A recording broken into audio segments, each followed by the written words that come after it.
Today we got some actually wonderful news about Armored Core 6 Fires of Rubicon. We actually got to see gameplay. Not too much, but there's definitely a decent amount for us to have a good idea of how the game will flow and how everything is building and looking up. So a lot of websites released their previews from 4Gamer, Easy Allies, Famitsu, GameSpot, and it seems everybody got to check the game out. Now, during this gameplay that we were able to see, obviously, it's not that these people were able to play it, it's more like they were brought in and the developers were doing most of the caring and they were the ones playing. They just got to get some of that footage. It's a bit interesting that they didn't let people play, but still, I mean, some people question why, because the game looks good. So I do want to highlight some stuff that was mentioned that I saw. So in the gameplay, we get to see big segments. I mean, the game looks like there's a lot of verticality. So you can see mech just flying,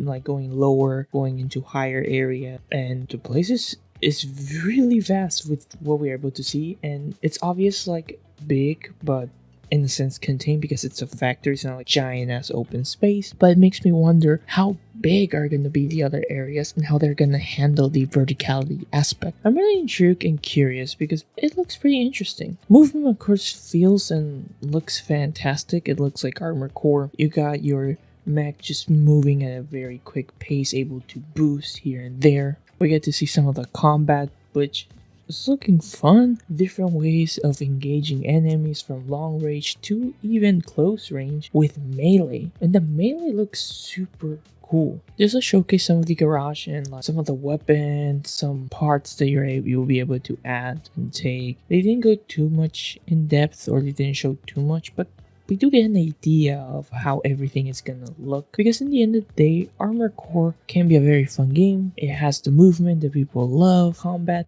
but one of the biggest parts is, of course, building that mech, going into the garage, switching things, testing stuff, seeing if that's what you want, measuring the weight. Like, so much is in the garage and you'll be there a lot. So we get at least to see some of it. We also get to see how much customization, and so far it looks pretty nice. Now, some people have highlighted some stuff that I'm a bit on the... I understand, but I don't know yet because there's still some stuff that we haven't seen nor played. So one, of course, people were shocked that, oh, it's not going to be anything related to Souls. Like, despite already been multiple times told that this is Armored Core, it's not going to be anything close to a Souls game. That's why it's Armored Core. It's going to keep what Armored Core is, though, of course, because it's been over a decade since the last game, they are gonna update some stuff to bring it more in line with what modern games have in terms of mechanics, UI, accessibility. You cannot expect them to just grab what was released back in 2013 and just release it again, when obviously there are changes in how people play and stuff that they have learned with,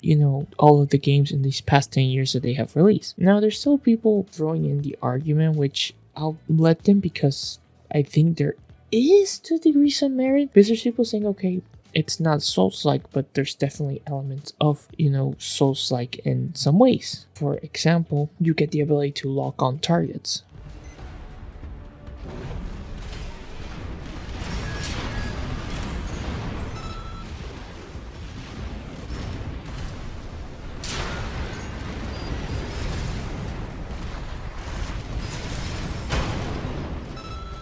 And the pace of the combat, there's like a staggering mechanic, and big bosses like have telegraphed attacks. During the boss fight that we're able to see, we see the boss is about to come at you with like a massive attack, so we're able to dodge it. There's different stuff that you can do because it is telegraphed. That I do understand, though I don't know how much of these mechanics I would say are like Souls-like in a sense. Like, some mechanics are just there because it's been, like I said, 10 years. Maybe it's something that should be there because it's modern times.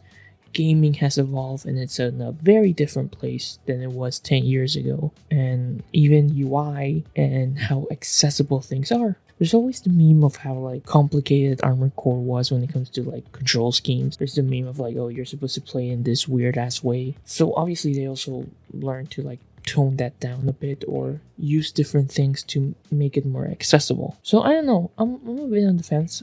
I personally haven't played the game. I mean, we've seen footage, but we haven't seen the UI. There's a lot of stuff that we haven't seen yet. So I do want to hold some of the comments. I do understand why some people are saying some of these comments, and there is some merit to it, but for me, I will hold until I can see more, and obviously until I can play it, so I can say, oh yeah, I can see that, or once I play it I can go, no, it's not this. But overall, pretty excited. Looking forward to Armored Core 6 Fires of Rubicon. It's fantastic we're getting Armored Core back, and the gameplay just looks amazing. If you guys haven't checked it out, definitely, there's a lot of places that have put up previews, so enjoy watching it. So what are your thoughts, guys? This has been Oblivious Gamer, and I hope you'll have a wonderful day or night, wherever you are.